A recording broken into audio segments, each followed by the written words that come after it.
खुशामदीद। मैं हूं सादिया सैमसन। मैं हूं सनिया मलिक और मैं हूं जवाद कमाल। हेडलाइंस आप जान चुके हैं, बुलेटिन का आगाज करते हैं। सबसे पहले आपको खबर देंगे कि पाकिस्तान का पानी मत रोकना, अगर भारत ने पानी रोका तो उसके नताइज भुगतेगा और नताइज ऐसे होंगे कि दुनिया देखेगी। असरात सालों नहीं बल्कि दहाइयों तक याद रखे जाएंगे। तर्जुमान अफवाज पाकिस्तान लेफ्टिनेंट जनरल अहमद शरीफ चौधरी का अरब न्यूज़ को इंटरव्यू। कहा, कोई पागल ही होगा जो ये सोचे कि 24 करोड़ से ज़्यादा लोगों का पानी रोक लेगा। कहा, पाकिस्तानी फ़ौज एक पेशावर फ़ौज है और हम अपने सियासी हुकाम के अहकामात की मुकम्मल पैरवी करते हैं। भारत के हमले में इब्तदाई रिपोर्ट्स के मुताबिक इंडिया के 5 तैयारे मारे गए। तस्दीक करता हूँ कि भारत का तबाह होने वाला 6ठा तैयारा मिराज था। और मौक़े हक़ और ऑपरेशन बुनियानुम मरसूस में तारीखी फतह। भारतीय जारहियत और झूठ को बेनकाब करने के लिए पाकिस्तान ने डोजियर जारी कर दिया है। डोजियर में ऑपरेशन बुनियानुम मरसूस में तारीखी कामयाबी के नाकाबिल तरदीद शवाहिद पेश किए गए हैं। ज़राए के मुताबिक डोजियर में पहलगाम फॉल्स फ्लैग, भारतीय जारहियत के नाकाबिल तरदीद शवाहिद भी पेश किए गए हैं। पहलगाम फॉल्स फ्लैग के बाद भारतीय जारहियत, पाकिस्तान का मुंह तोड़ जवाब, हिंदुस्तान का झूठ भी बेनकाब। पाकिस्तान ने भारतीय ड्रामे को बेनकाब करने के लिए डोजियर जारी कर दिया। ज़राए के मुताबिक ऑपरेशन बुनियानुल मरसूस के हक़ाइक़ और सैटेलाइट तस्वीर डोजियर का हिस्सा हैं।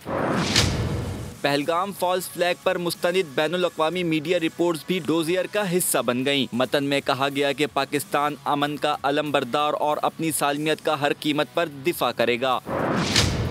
डोजियर में भारतीय मीडिया की पाकिस्तान मुखालिफ मुनज़्ज़िम मुहिम के शवाहिद भी पेश कर दिए गए। रॉ से मुंसलिक सोशल मीडिया अकाउंट्स की पाकिस्तान मुखालिफ मुनज़्ज़िम मुहिम के शवाहिद भी पेश। डोजियर में पाकिस्तान की बहारत को पहलगाम वाक़ये की शफ़ाफ़ तहकीकात के लिए मुखलिसाना काविश का भी जिक्र किया गया। पाकिस्तान ने अपने दिफा में ऑपरेशन बुनियानुल मरसूस का आगाज़ किया। ऑपरेशन के दौरान पाकिस्तान ने बहारत को धूल चटाई। भारतीय जारहियत के जवाब में सिर्फ भारतीय मिलिट्री टारगेट्स को निशाना बनाया गया। डोजियर में भारतीय नुकसानात की तफसील नाकाबिल तरदीद शवाहिद के साथ पेश की गई हैं। भारतीय जारहियत और दुश्मन को मुंह तोड़ जवाब देने के बाद सफारती महाज पर भी पाकिस्तान पेश। नायब वज़ीर आज़म इसहाक डार कल बीजिंग जाएंगे। जनूबी एशिया और खित्ते में अमन व इस्तेहकाम पर बात होगी। अफगान अबूरी वज़ीर ख़ारजा अमीर खान मुत्तकी भी 20 मई को चीन पहुँचेंगे। भारत को धूल चटाने के बाद पाकिस्तान सफारती महाज पर एक्टिव। नायब वज़ीर आज़म इसहाक डार 19 से 21 मई तक चीन का दौरा करेंगे। 3 रोज़ा दौरे में इसहाक डार चीनी क़यादत से मुलाकातें करेंगे। सिफारती ज़राए के मुताबिक इसहाक डार चीनी वज़ीर ख़ारजा की दावत पर चीन जा रहे हैं। मुलाकातों में जनूबी एशिया की सूरत हाल और ख़ित्ते में अमन व इस्तेहकाम पर बात होगी। पाक चीन 2 तरफ़ा ताल्लुकात का जामिया जायज़ा लिया जाएगा। इलाक़ाई और आलमी उमूर पर तबादला ख़याल होगा। इसहाक डार का दौरा पाक चीन आला सतह रवाबित का तसलसल है। नायब वज़ीर आज़म हिमायत पर चीनी क़यादत से इज़हार तशक्कुर करेंगे। इसहाक डार हुकूमत और आवाम की जानिब से नेक तमन्नाओं का पैगाम पहुँचाएंगे। ज़राए के मुताबिक अफ़गान अबूरी वज़ीर ख़ारजा अमीर खान मत्तकी भी 20 मई को बीजिंग पहुँचेंगे। पाकिस्तान, चीन और अफगानिस्तान के वज़राए ख़ारजा मुलाकात करेंगे। पाक फ़ज़ाइया ने दुश्मन के जंगी तैयारे मार गिराए। अल्हम्दुलिल्लाह साबित हो गया अफ़वाज पाकिस्तान को कोई शिकस्त नहीं दे सकता। वफाकी वज़ीर इत्तलात अता तारड़ कहते हैं वज़ीर आज़म ने सफारती सतह पर पाकिस्तान का मुकदमा लड़ा। कौम ने मुत्तहिद होकर दुश्मन से जंग लड़ी और कामयाबी मिली। भारत के झूठे प्रोपेगेंडे को बेनकाब किया गया। रात की तारीकी में भारत ने हमला किया तो एयर मार्शल ज़हीर बाबर के शाहीनों ने उनके अल्हम्दुलिल्लाह 6 जहाज मार गिराए। जिस कौम को मौत का ना डर हो, जो कौम सर पर कफन बांध के घर से निकलती हो, उस अफवाज पाकिस्तान को, उस कौम को कोई शिकस्त नहीं दे सकता। अल्हम्दुलिल्लाह वज़ीर आज़म ने और तमाम इदारों ने मिलके जो सफारती महाज संभाला, पाकिस्तान का मुकदमा लड़ा, जो पूरी कौम इकट्ठी हुई, यहाँ पूरा मुल्क सोशल मीडिया पर एक जंग लड़ रहा था और भारत के झूठे प्रोपेगेंडा का मुकाबला कर रहा था। वहां पे आपकी तवाना आवाज भी सबसे आगे थी, अल्हम्दुलिल्लाह। भारतीय जहरियत के जवाब में पाकिस्तान के मुंह तोड़ जवाब ने भारतीय मीडिया को बदहवास कर दिया है। मीडिया भारतीय मुसलमानों से पाकिस्तान मुखालिफ नारे लगवाने के लिए बज़िद है। भारतीय मीडिया की कोशिश के बावजूद भारतीय बुजुर्ग मुसलमान ने पाकिस्तान मुखालिफ नारा लगाने से इनकार कर दिया।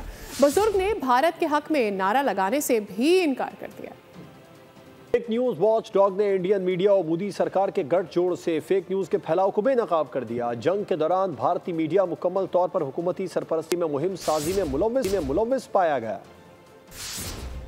भारत जंग, फेक न्यूज वॉच डॉग की रिपोर्ट भी आ गई। इंडियन मीडिया को बेनकाब कर दिया। 48 सफ़हात पर तफसीली रिपोर्ट में इंडियन जाली खबरों का पोल खोल दिया। फेक न्यूज वॉच डॉग के मुताबिक जंग के दौरान भारतीय मीडिया मुकम्मल तौर पर हुकूमती सरपरस्ती में मुहिम साजी में मुलव्विस पाया गया। भारतीय मीडिया ने जाली खबरों के जरिए पाकिस्तान पर जंग में सबकत हासिल करने की नाकाम कोशिश की। ऑपरेशन सिंदूर के बाद प्रेस ब्रीफिंग में इंडियन वज़ारत ख़ारजा ने इराक़ में 2007 की फुटेजेस को पुलवामा के साथ जोड़ा। इंडियन मीडिया ने इसराइली आयरन डूम की 2021 की फुटेज को बतौर इंडियन डिफेंस सिस्टम दिखाया।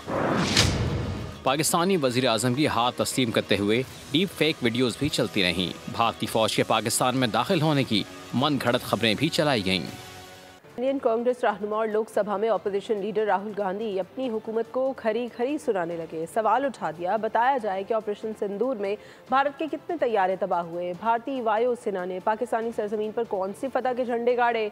मोदी सरकार एक एक बात का जवाब दे।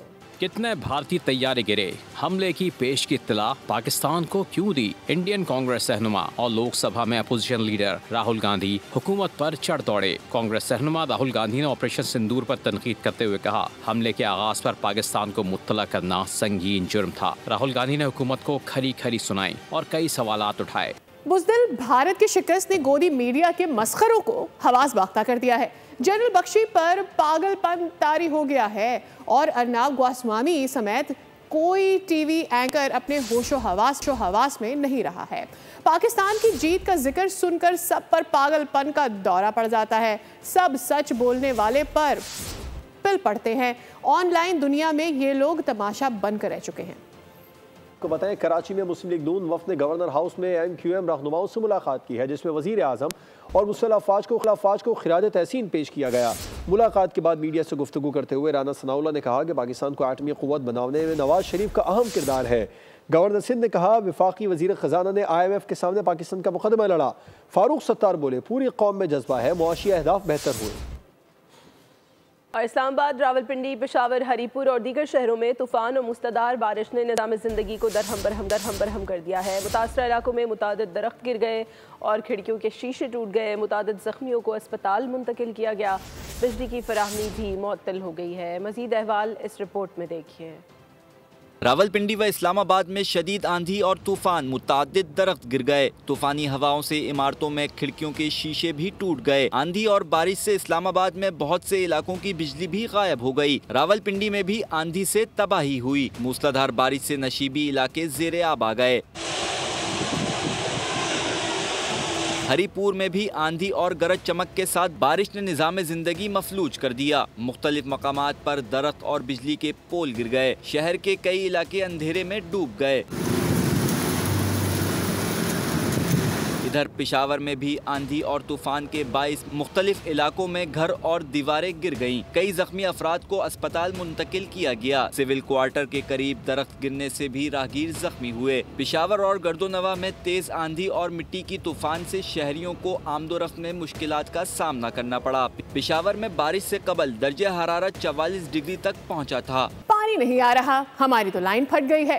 ये जुमले हैं जो कराची के गली मोहल्ले और चाय ढाबों पर मुसलसल सुने जा रहे हैं। शहर में पानी का शदीद बहरान है। गर्मी के मौसम में शहरियों की जिंदगी अजीरन हो चुकी है। शहरी हर माह हजारों रुपए का पानी खरीद कर पीने पर मजबूर है। क्या सूरत हाल है, जानते साद शरीफ से।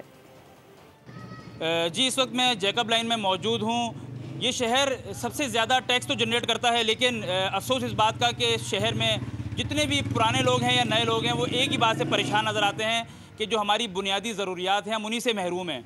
अफसोस का मकाम यह है कि रात के इस पहर भी कुछ अहले मोहल्ला मेरे साथ यहाँ पर मौजूद है, जिनमें ज़्यादातर जो है वो सीनियर सिटीजन हैं, बुजुर्ग हैं। उनसे बात करते हैं कि कितनी मुश्किलात हैं। अस्सलाम वालेकुम अंकल, आपके हाथ में 3-3 गैलन हैं, इस वक्त भरने के लिए जा रहे हैं। एक तरफ गर्मी, एक तरफ पानी की किल्लत, क्या कहना चाहेंगे? पानी तो साहब 3 साल हो गया पूरा पानी की यही किल्लत है। 3 बोतलें क्या 24 घंटे पानी भरते रहते हैं। इतनी परेशानी इतना मकसद कभी भी नहीं देखी, जो कि अब ये 7-8 महीनों से मकसद सितंबर से लेकर अब तक जो ना नज़र आ रही है। आपने बात सुनी कि शहरी सिर्फ और सिर्फ दुआएं देते हुए नज़र आ रहे हैं, जिनका ये कहना है कि हम सिर्फ बुजुर्ग शहरी नहीं बल्कि हमारे यहाँ ख़वातीन और छोटे बच्चे भी पूरा दिन सिर्फ एक ही काम में मसरूफ़ रहते हैं, पानी घर पे लेके आना, बोतलें खाली करना और उसके बाद दोबारा घर से निकल जाना पानी के लिए। जी, और खेल से आपको बताएंगे, PSL मैच में क्वेटा ग्लैडिएटर्स ने मुल्तान सुल्तान्स को शिकस्त देकर एक और फतह अपने नाम कर ली है। मुल्तान सुल्तान्स से पहले बैटिंग करते हुए 7 विकेटों पर 185 रन बनाए। मुल्तान सुल्तान्स के कप्तान मोहम्मद रिजवान 4 रन से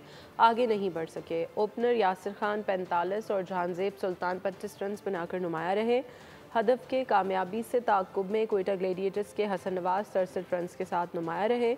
ख्वाजा नाफे ने 51 रन के साथ फतह में अहम किरदार अदा किया। आज के दूसरे मैच में लाहौर कलंदर्स और पेशावर ज़ल्मी का मुकाबला 13-13 ओवर्स फी इनिंग्स तक महदूद कर दिया गया है। एशिया बेसबॉल कप के सेमीफाइनल में पाकिस्तान और भारत मध्य मुकाबले होंगे। तेहरान में जारी वेस्ट एशिया कप का पहला सेमीफाइनल पाकिस्तान और भारत के दरमियान होगा। पाकिस्तान और भारत के दरमियान बेसबॉल कप का सेमीफाइनल मंगल को खेला जाएगा। दूसरे सेमीफाइनल में फ़लस्तीन और ईरान आमने सामने होंगे।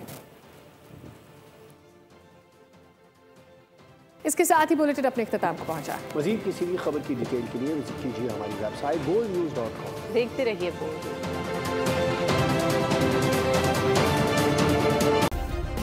सब्सक्राइब करें और बेल दबाएं ताकि कोई खबर रह न जाए।